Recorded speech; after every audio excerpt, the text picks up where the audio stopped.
PM Narendra Modi के जन्मदिन पर भागलपुर को एक तोहफा पीपीपी मोड में मिला। सिल्क सिटी की चरमराई हालत और रसातल में जा चुकी सिल्क इंडस्ट्री वाले इलाके से वोट लेने के खातिर बहादुरपुर स्पंज सिल्क मिल की जमीन को सरकारी स्तर पर लीज कर दिया गया। अब उस जगह पर अरबों का कारोबार करने वाली कंपनी गारमेंट बनाकर देश विदेश में बेचेगी। एक अच्छी बात का दावा किया गया है कि करीब 4000 से ज्यादा स्थानीय लोगों को रोजगार देगी। मतलब चुनाव की आहट के साथ ही वोट बटोरने की कवायद भी शुरू हो गई है। स्पंज सिल्क मिल 0 माइल बहादुरपुर के उजड़ने के बाद उसी जगह एक प्राइवेट फर्म को भागलपुर स्मार्ट सिल्क सिटी के नाम से बिहार की एनडीए सरकार ने लीज कर दिया है। चूंकि अब भागलपुर स्मार्ट सिटी में है, इसलिए अपने फर्म को Bhagalpur smart silk city Bhagalpur से जोड़कर कारोबार शुरू कर रही है। कंपनी किसी बड़े घराने की है, लेकिन पेटी कॉन्ट्रैक्ट किसी और के जिम्मे सौंप कर अपना कारोबार की तैयारी में जुटी हुई है। ऑनलाइन ओपनिंग में बिहार के डिप्टी सीएम सह वित्त मंत्री सुशील मोदी और उद्योग मंत्री महेश्वर हजारी जी दिखे।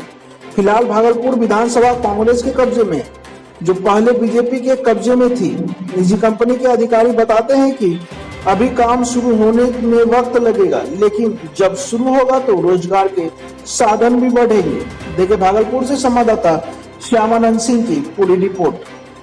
देखा हमारे कार्यक्रम में उप मुख्यमंत्री सर श्री सुशील कुमार मोदी, उद्योग मंत्री श्री महेश्वर हजारी, इन सारे लोग, उनके अलावा बहुत सारे लोग उपस्थित हुए। ये एक नई कोशिश है भागलपुर को नया तरीका देने के लिए। जीवन नहीं बोलना चाहते तो शहर काफ़ी जिंदा है और काफ़ी जिंदा दिल है। बहुत सारी चीज़ें बहुत अच्छी चल रही हैं, हम उसमें सहयोग करने के लिए यहाँ पर आए हैं। ये जो हमारा एफर्ट है भागलपुर स्मार्ट सिल्क सिटी, ये एक नया प्रयोग है। मतलब नया प्रयोग की जब हम बात करते हैं तो हम कोई भी चीज़ ट्रेडिशनल तरीके से नहीं चला रहे। आज के युग में जब आप देखते हैं कि क्यों कोई माल नहीं बिक पाता है, इंडस्ट्री क्यों नहीं चल पा रही, इंडस्ट्री का कॉस्ट ऑफ डूइंग बिजनेस बहुत ही ज़्यादा है। जब काम करते हैं तो खर्च बहुत ज़्यादा होता है, इसलिए हमने यहाँ पर स्मार्ट वर्ड क्यों लगाया। स्मार्ट मतलब कि हम चीज़ों का कॉस्ट कम कर रहे हैं, चाहे बिजली हो, मशीन ऑटोमेटिक होगी, हर चीज़ का तरीका। आज की डेट में एक वर्ड है इंडस्ट्री 4.0।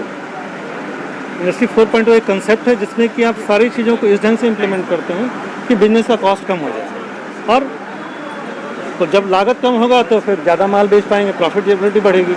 जब प्रॉफिटेबिलिटी बढ़ेगी तो जो सारे लोग काम कर रहे हैं, जो बुनकर, जैसा आपने सुना, हमने कहा कि ये स्वरोजगार की एक कोशिश है।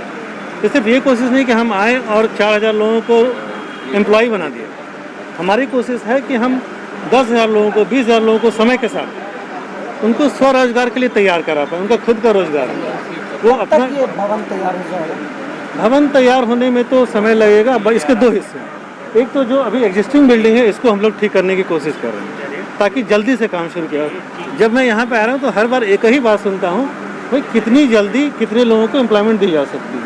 इस बात को सुनते समझते हुए हम लोगों ने काम को 2 चरणों में बांट दिया। एक, कितने लोगों को बता रहा हूँ, जैसे कि अब जो काम हमारा चल रहा है, जब बिल्डिंग को 2 हिस्से में जब हमने बांट दिया तो एक में हमारा प्रोडक्शन चालू हो जाएगा और दूसरे में कौशल विकास के लिए काम चालू करेंगे। ये इंटीग्रेटेड प्रोसेस है। कोई चीज़ ऐसे ही रोटी बनाने जैसा नहीं है कि हमने आटा लाया और बना लिया। ये इंडस्ट्री है, इसमें ऑर्डर लाना पड़ेगा। जो हमारा पैटर्न काम करने का है, हम माल बना लें तो बेचे किसको, सबसे बड़ा क्वेश्चन ये है। तो हमारी कोशिश है कि ऑर्डर लेकर के आओ, माल बनाओ, माल बेचो। ये साइकिल को रिपीट करो हर बार, और इतनी ज़्यादा कि गाड़ी चल पड़े। यही कोशिश है हमारी और इसके लिए हम काम कर रहे हैं। और कोई क्वेश्चन है तो आप लोग पूछ सकते हैं। इसका एक मार्केटिंग जो आप कर रहे हैं जी, मार्केटिंग के इसके 2 तरीके हैं, एक ऑफलाइन और एक ऑफलाइन। एक इंटरनल इन द सेंस कि कंट्री के अंदर में, इंडिया के अंदर में, दूसरा इंडिया के बाहर। जैसा आप लोग ने सुना है कि हम बाहर से हैं, यूएसए से हैं, तो जाहिर सी बात है यूएसए से सबसे ज़्यादा ऑर्डर हम ला रहे हैं। उस देश को हम जानते हैं, 20 साल से वहाँ रहे हैं, उस देश को अच्छी तरह से हम जानते हैं। तो वहाँ से ऑर्डर लेकर के ऑलरेडी हमारे पास शर्ट का ऑर्डर आया हुआ पड़ा है और भी बहुत सारे ऑर्डर प्रोसेसिंग है। तो जिस तरह से ऑर्डर आता जाएगा उसके हिसाब से हम लोगों को इंगेज करते जाएंगे और कार्य बढ़ाते चले जाएंगे।